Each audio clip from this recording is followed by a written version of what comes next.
What's up, guys? It's Hexen of Fantasy Crypt, back at it again with another fantasy football video. Now, I haven't posted anything in a pretty minute, but part of it was due to me dealing with the crypto blues, like many of you other folks out there. But I finally decided to grab my fucking nuts and man up to the situation at hand and continue full charge, like I had been doing the previous weeks. So I'm back at it with another video, and this one's going to be a little bit different since the Pro versus Pro seems to be over now. I'm going to have to change it up a bit, and for this week I decided to go ahead and give you guys my and title this video my winning GPP strategy video. I've already cashed big on quite a few of the tournaments, so I know my strategy works. So I decided to go ahead and share it with you guys, and hopefully you guys can benefit from this, and maybe I'll see you guys up there in first place a few times. So last week I nailed it again. My top team did 216 points, and I'm going to go ahead and tell you guys the strategy that I used for this lineup right here. I'll get to that a little bit later and show you guys why it worked.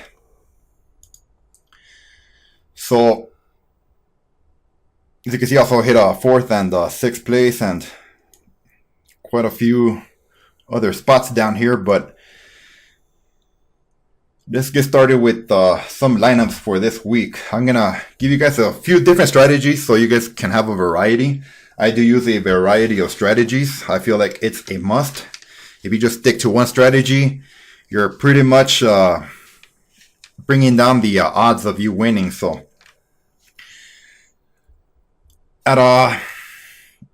here at No Limit Fantasy Sports for the main tournament, you are allowed a total of 20 team entries, and I highly suggest that you guys plug in 20 teams.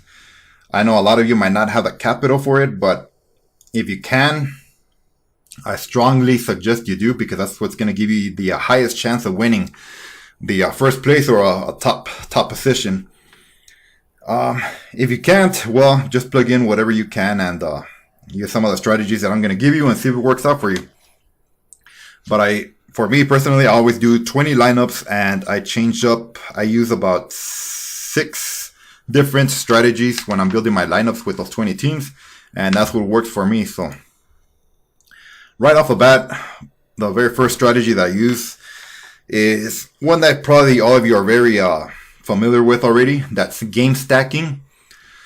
So what you do is you look for all the games that are going to be playing that week, and you find the one that has the highest game total. So meaning that the game that is projected to have the most points in the game. For example, this week, Tampa Bay versus New Orleans is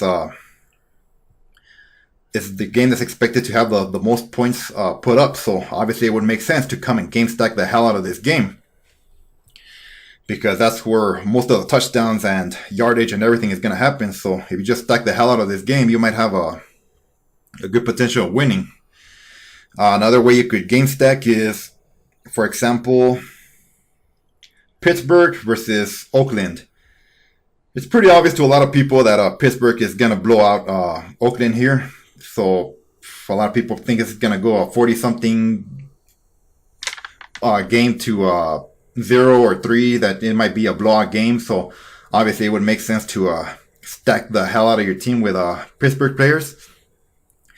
And that could pay off for you if the game goes that way. Now, another different strategy you could use is upset strategy. Upset stacks. This one I don't really see too many people doing. I do them. I usually do about 3 lineups out of my 20 with upset stacks. And for example, upsets do happen in the NFL when you least likely expect them to do so. So for me, I'm gonna build an upset stack lineup with Oakland versus Pittsburgh, because if for whatever reason Derek Carr pulls his head out of his ass and that Raiders offense comes through and they shut down Pittsburgh or beat them, how many people do you think are going to have an Oakland stack here? If you're the only one that does, man, you're probably going to end up at first place with just that stack alone. So a lot of times you got to do what everyone else is not doing. And if things go your way on that one lineup, bam, you're going to be way ahead of the field. So let's do that real quickly, just to give you a few examples of those. So for the upset lineup, it would look something like this. You make sure you're on the Sunday main. You start out with the quarterback, Derek Carr. Plug his ass in. Running back, I would skip the running back for this game because I don't trust them, so I'll go with the wide receivers. If they're going to win this game, it's going to be through the air. That's the way I see it.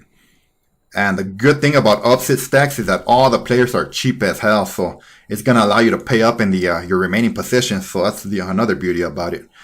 So you would come down here to the receivers and you look for the those Oakland receivers.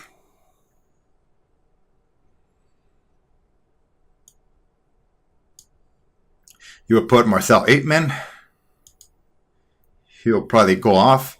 And maybe Seth Roberts, even though he hasn't really done much, but you never know. This might be the game he goes off for 30 points. So, and if it doesn't work out, well, it's just going to be one bad lineup you're going to have. And then tight end, it would make sense to put Jared Cook. This guy last week had a hell of a week. He's the only guy that Derek Carr has to throw the ball to right now, so he might have another high 20 or 30 point game here. So you go Jared Cook. And then if you want to, actually it's not going to allow you because I believe you can only have 4 players of one team. So if you want to get the running back for Oakland instead of Seth Roberts, you could do that, but I would trust this lineup here. Now what you do with your remaining players is you just start games paying up for all the expensive guys. Like Christian McCaffrey is going to be a great running back this week. Zeke, another one. And since you pay down in all those other positions, you're going to be able to pay up in every other position. Get whoever the hell you want. This week, I think the best kicker is going to be Will Lutz. Defense, let's go cheap for now. So see if we could pay up on flex. If we have some more salary, I'll go up higher. Let's just put the Bills for now. That leaves me with $9,000 on the flex position. Antonio Brown is good, but we're doing an upset lineup, so we can't pick him. Devontae Adams is a pretty safe wide receiver. So we got 600 left. Let's see if we could upgrade our defense now. And shit, you could pay all the way up to 36, the top defense now against San Francisco. I think you could pay up Broncos or Chargers. I'll go with the Chargers here. I see San Francisco putting up points this game, that's why. So there you have it.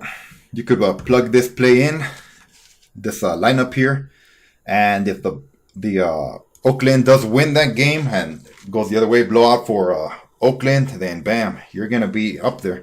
As long as, of course, Christian McCaffrey and Zeke do well, and Devontae Adams, which I'm sure they will. So this lineup right here could be a 200-plus lineup as long as things go that way. But chances are very likely that it's not going to happen. Like, if, Oakland beating the Steelers, it's very unlikely. But if it does happen, bam, you see that this right here is what's going to make you win. So that's one way you could do it. Upset lineups. Another one is where you just stack the highest total games. So, for example, Tampa Bay, New Orleans, you just stack players of that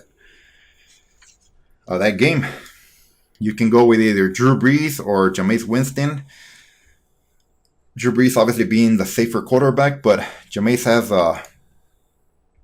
30 plus potential in him as well. So, and he's cheaper. So I'll start out with Jameis. The running backs will go with Alvin Kamara.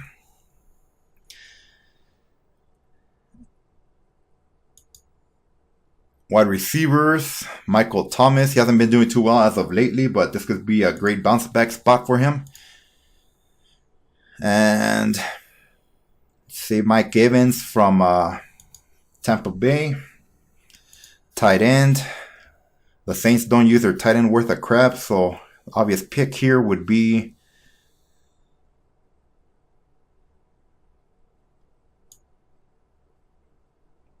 Cameron Brate, if I could find them. There he is.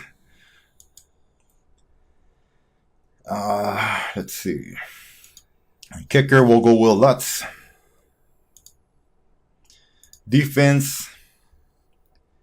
If it's going to be a high-scoring game, it might not be smart to pick a defense from either one of his teams. So you want to go contrary here.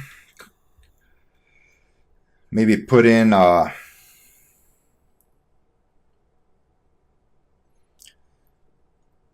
Browns versus Carolina.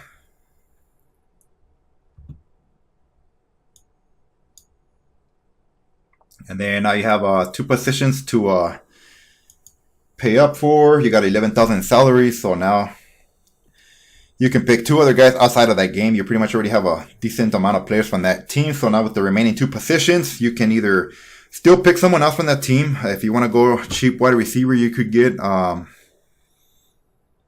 Chris Godwin, which could have a big game as well in that game. I'll just type him in.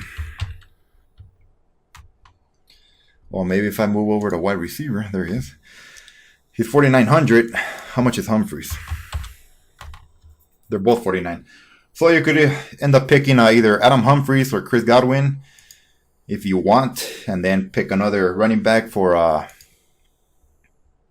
6,500. David Johnson, running back, which I think is going to do very well. It's going under not under the radar, but it's going to very underestimated for this week against a weak Detroit defense. So I like this lineup right there. Bam, leaves you with 0 salary, and that's a game stack lineup in one of the highest scoring games this week.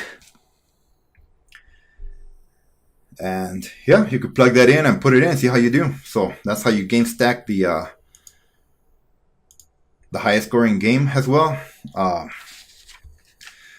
So I pretty much discussed game stacks, upset stacks, and now here's another different strategy you could use.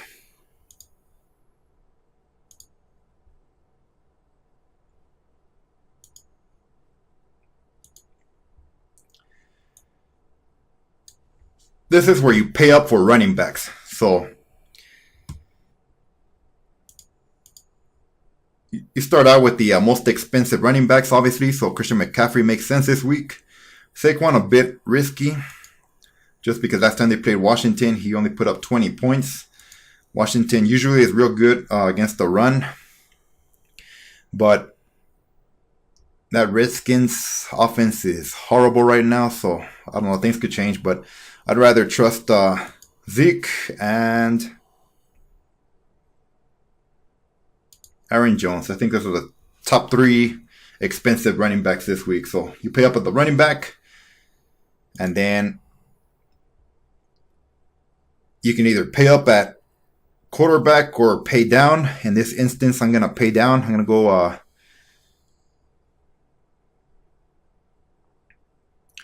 Matt Ryan, who I think is going to have a bounce back week this week. He had a horrible week last week. Will definitely be bouncing back against Green Bay. Going to have to be throwing the ball a lot. So you pay down here. That's going to allow you to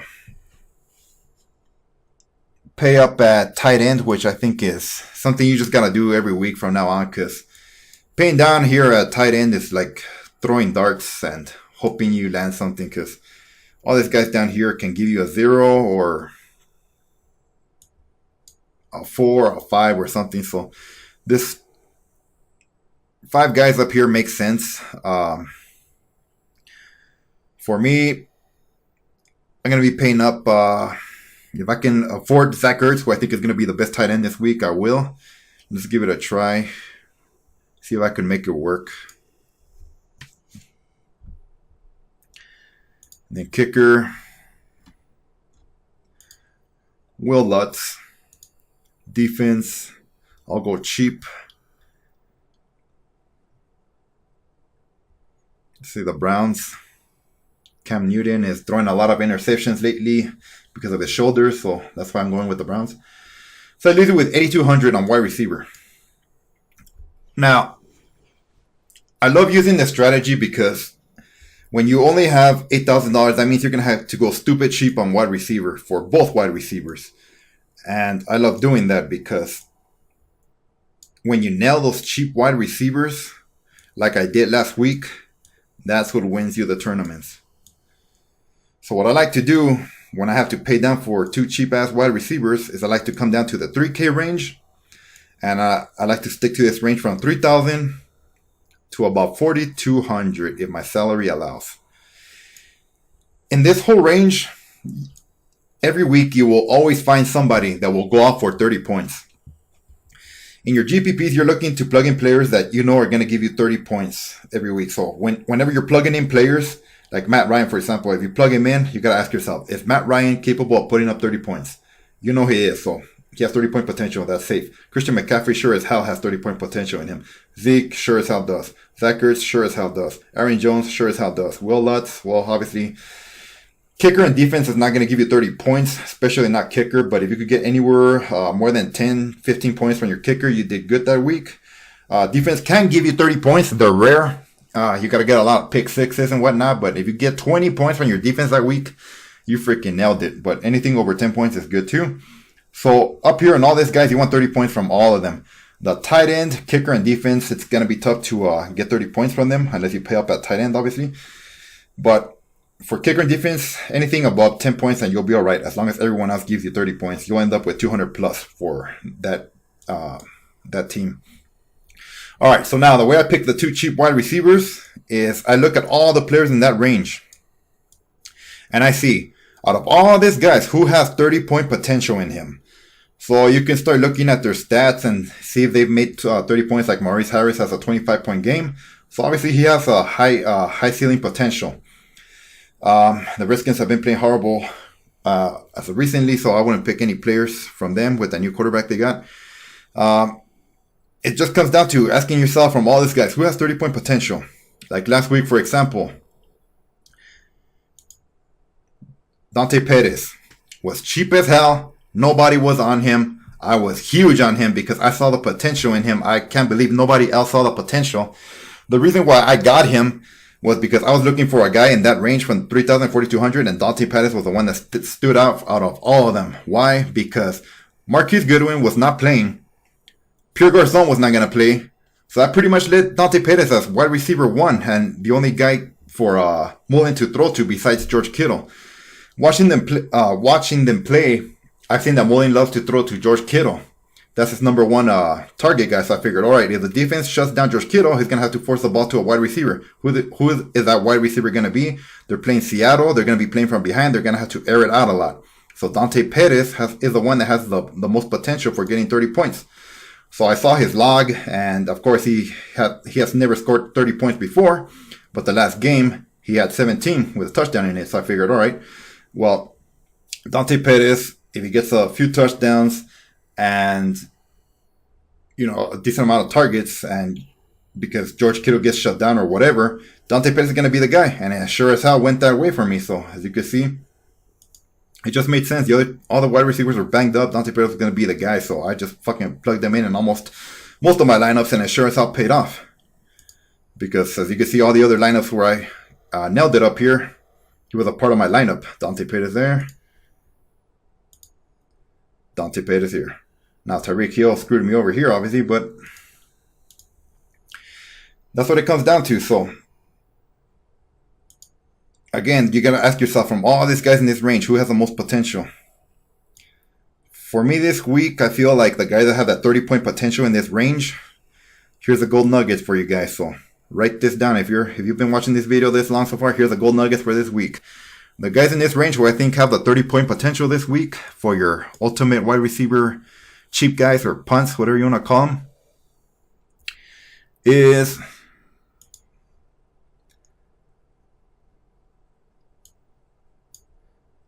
Zay Jones at 4,200. Last week he put up almost 25 points. His quarterback seems to look his way a lot. He's getting utilized in the end zone, so if things continue going this way for him, he might see another high 20s or 30-point game. He might be the cheap wide receiver. Him or Chris Conley. So about the only two guys that I see having that 30-point potential now. Chris Conley.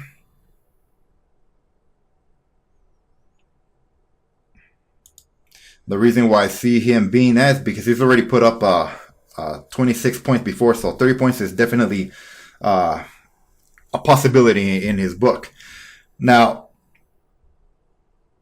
they're playing the Ravens, so the Ravens are probably going to look to shut down Travis Kelce and Tyreek Hill.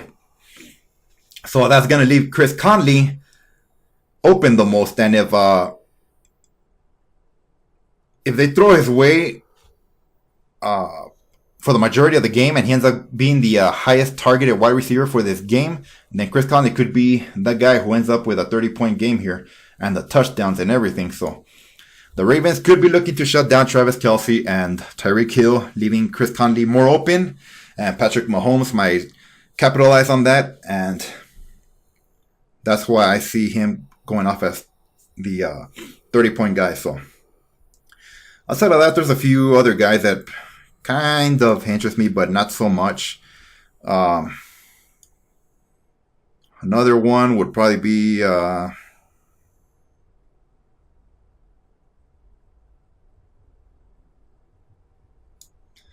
Cole Beasley. He hasn't really put up well, yeah, he has 134-point game, so it's definitely in his arsenal. Now, they're playing the Eagles, so if for whatever reason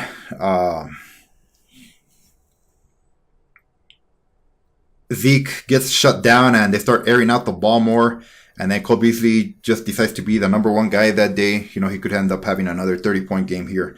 If Dak chooses not to throw to Amari Cooper this game and decides to throw it to Cole Beasley. So, you see, that's the way you gotta look at all these guys right here and just decide from that. So, for the sake of this lineup, I would put in Chris Conley and Zay Jones. So, there you have it. You have 3 expensive running backs and the expensive tight end, probably the best tight end this week in my opinion, and 2 cheap punt wide receivers that could go off for 30 points each. If this lineup goes the way that I designed it to go off here, then shit, this will be the 200 plus lineup right here. So you see, out of 20 lineups, you got to mix it up like this. So that's another way you make lineups here. So that's another example for you right there. Another different type of lineup you could make to switch it up, be contrarian, is instead of paying up for the running backs, you want to pay up at wide receivers. So you pay up for 3 expensive wide receivers. So if you know that Antonio Brown's going to have a hell of a game against Oakland, you plug his ass in. Michael Thomas expected to have a comeback week against Tampa Bay here. And Devontae Adams. So bam, right off the bat, you got the 3 best wide receivers that you could pick this week. And now you're going to have to look to pay down everywhere else. So now you would come down, pay down at quarterback. So let's say you go with Matt Ryan again. And then running back, you want to go cheap. So there's a lot of great value in running back this week. So if you want 2 cheap running backs, you would go with the cheapest and best running back you can go with this week, which is Jalen Samuels of Pittsburgh with Connor out. This guy's going to be the main go-to guy. And if they use him the same way as Connor, then you're going to get running back 1 and wide receiver 1 action out of a cheap-ass running back at 3,800. So why the hell would you not want to plug him in? So bam, you put him in. And another cheap running back this week, which I think is going to be great, is Jeffrey Wilson of San Francisco. Like I said before, Nick Mullen loves the running back and tight end position. Jeffrey Wilson, if he continues to be used highly in the passing game, quick little checkdowns or whatever, he could have another great game here, maybe 30-point potential there. So you put those two cheap running backs, and now that gives you 10,000 left for the rest of the positions. So let's put in Will Lutz, and let's go cheap on defense.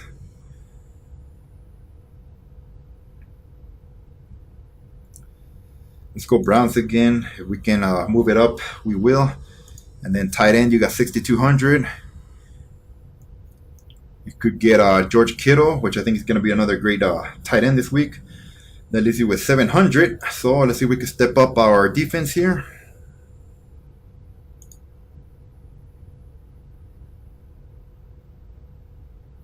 Patriots versus Miami.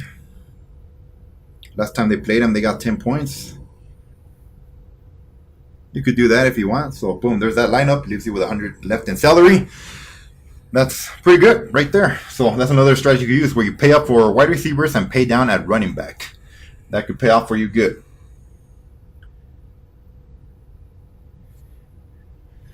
Now, one more strategy I'm going to give you guys. Well, I'll give you two more.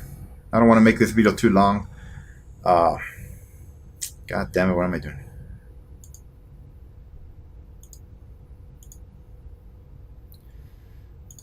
Another strategy you can use is where you completely avoid all the morning games, all this 11 a.m. games, and then just game stack the hell out of all the second wave games, all this afternoon games. I've used this strategy before because for whatever reason, you will see it happen every now and then. All the morning games will end up being super boring, low scoring, and upsetty. And all the players that you pick from all these games will just end up being complete letdowns. And then the second wave of games end up being the highest scoring games, the ones that have all the high scoring and high fantasy production. So you could game stack a game that way, where you completely avoid all the games here in the morning and just do nothing but second wave games. And for whatever reason, the players are just more fully awakened by that time. And this guy's over here are probably still half asleep, whatever, since it's so early. I just find that a lot of times this guys right here end up putting up a lot more points than this guy's over here. So game stack the hell out of the afternoon games, and that could end up paying off for you if all the morning games end up being duds, like sometimes they do. So that's another way you could go.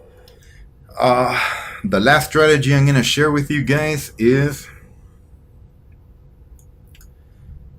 what I like to call team jam them in. That's where you just plug in all the guys that tickle your fancy and you don't even think about it, just plug them in, and then you, with whatever positions you have left and whatever salary you have left, you look for the value elsewhere. So let me show you real quick how you do that. Let's say the running backs are driving you crazy this week. It's like Christian McCaffrey. You want him, you want Zeke, and you want Alvin Kamara. And let's say you want to pay up at quarterback too. You want Patrick Mahomes. So you want all the sexy guys. Now, obviously, you can't do the whole lineup with sexy guys because it's going to eat up all your salary. So you're going to have to find the value somewhere. I always choose to find the value at a wide receiver because a wide receiver is the position that usually tends to let you down the most. The running backs are the ones that have the most potential to give you the most points. So when picking your running backs, you always want to pick a running back that has... You always want to pick a running back that has... God damn it. That has running back 1 production and wide receiver 1 production. For example, Christian McCaffrey. When the guy rushes for over 100 yards per game and is still seeing 9, 11, 6 receptions per game. I mean, this is wide receiver 1 production right here. I mean, that's what leads to crazy points like this. That's what you want when you're picking your running backs. Don't get one-dimensional running backs like Lamar Miller or Nick Chubb. Now, I know Nick Chubb has had a great couple of weeks over here and whatnot. But here's the thing about Nick Chubb. He's a one-dimensional running back. He's not used in the passing game too much. Yeah, he has 3 receptions, but that's not impressive. And another thing about Nick Chubb is he's 2 touchdown dependent. The reason why he did so well here is because he had 2 touchdowns. So what happens here if you take the touchdown away from him in last week? He would have ended up with about 10 points. This week, you take those 2 touchdowns away, he would have ended up with about 15 points. This week, he would have done all right, high 20s. This week, you take the touchdown away, 10 points. So you see, without touchdowns, he's going to give you about 10 points, 10, 15. He's too touchdown dependent. That means you are depending on him to score touchdowns so he can pay off his price tag. I don't like depending on touchdowns to pay off. Now, when you pick a guy like Christian McCaffrey, you take the touchdowns away. Last week he had 1. You take that touchdown away, he would have ended up with 28 points with no touchdowns. Here, you take those 2 touchdowns away, he still would have ended up with 40-something points. So, you see what I mean? When you pick high volume running backs in both the running and passing game, you don't have to depend on touchdowns for them to give you a big fantasy production. They're going to pay off. That's what you want to look for in your running backs. That's what I always look for. Volume. Volume is key. That is the answer. Volume, volume, volume. Don't go touchdown chasing. When you go touchdown chasing, you end up with 9, 2, 14, this type of fantasy productions from your running backs most times. That's what ends up killing your lineups and prevents you from winning any money that week. Why would you go chasing touchdowns when you should be chasing volume and getting high production out of that volume? Now, if the running back scores a touchdown, then that's a bonus. You should be seeing touchdowns as a bonus, not as the main priority that you're chasing. So that's another gold nugget for y'all. If you follow that little, if you take that into consideration next time you're picking your running backs, you're going to do real well. Same thing on the wide receivers. Don't go chasing touchdowns. Chase volume, chase targets, chase receptions, chase red zone targets. That's what's going to give you the best fantasy production out of your wide receivers.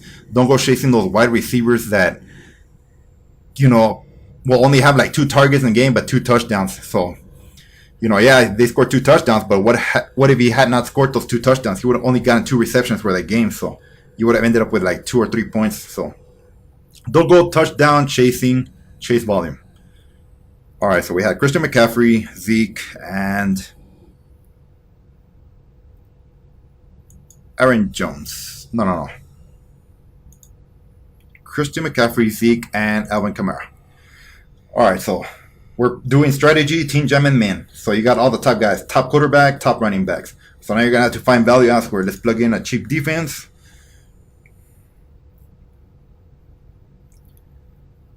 Let's do the Browns again, just because they're cheap.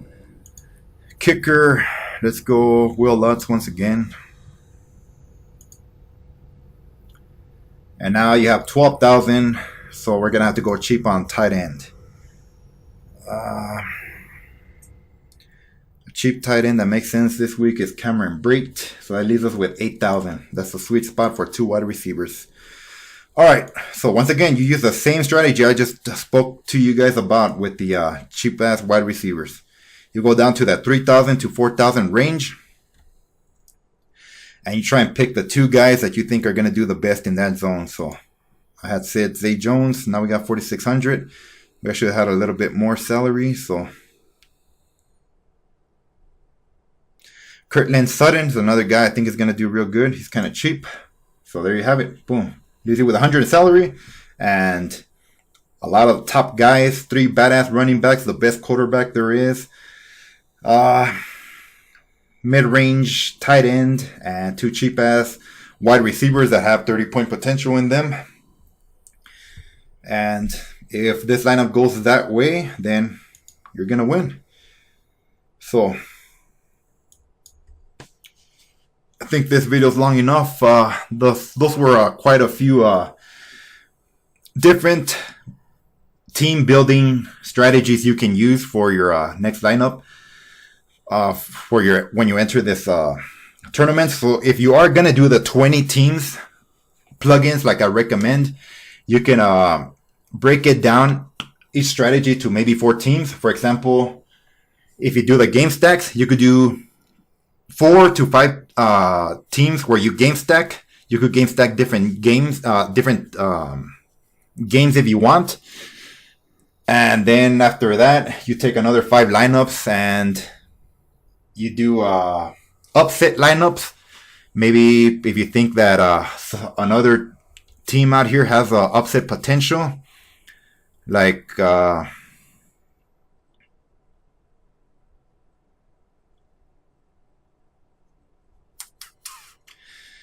let's say maybe Miami beating the Patriots. If you think Miami has that potential, you could stack the hell out of Miami players. And if Miami wins big here, then you're going to pay off there. So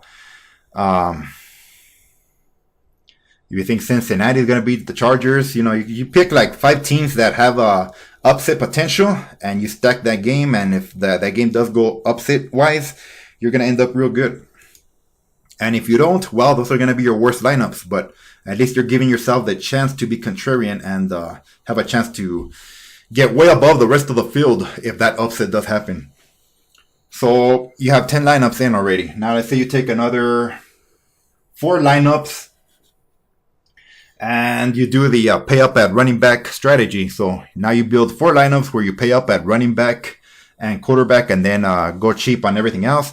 And then now you go with another 4 lineups where you pay up on wide receivers and cheap on running back and see how that works out.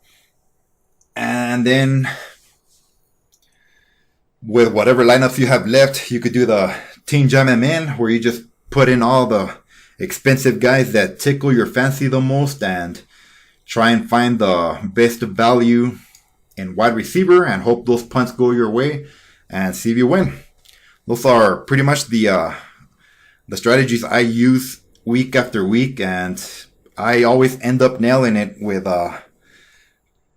one of those. It'll either be an upset lineup or a game stack or maybe one of my Team Jam 'em in lineups.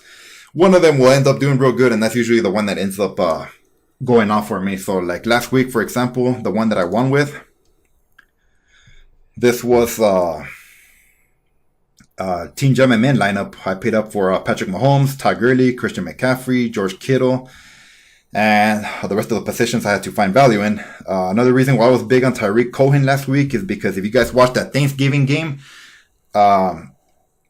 Chase Daniel really was highly targeting only 2 guys. It was Trey Burton and Tyreek Cohen. So I figured, man, this guy really likes Tyreek Cohen. So I went ahead and put him in again this week, thinking that, he was going to get a high production again like he did the previous week, and he sure as hell did. He had 12 receptions. That's wide receiver volume right there. No touchdowns. So you see, he still put up 37 points. So I knew he was going to be involved in the rushing game and then highly in the receiving game. And I knew Chase Daniels loved him. He looks his way a lot to check down and throw little short, quick passes. So I was expecting Tyreek Cohen to have another big week, and he sure as hell didn't have it. So the fact that I had Pettis and him both in the same lineup, that really paid off for me. And then as you can see, all these guys get 30 points, 30 points, 30 points, 30 points, 30 points.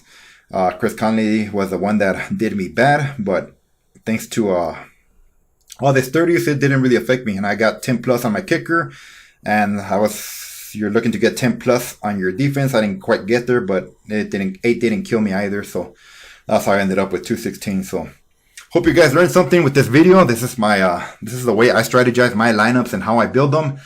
So if you guys took something from this, go ahead and use it. And I hope to see you if you guys nail the first place on this next tournament. Make sure and give me a shout out.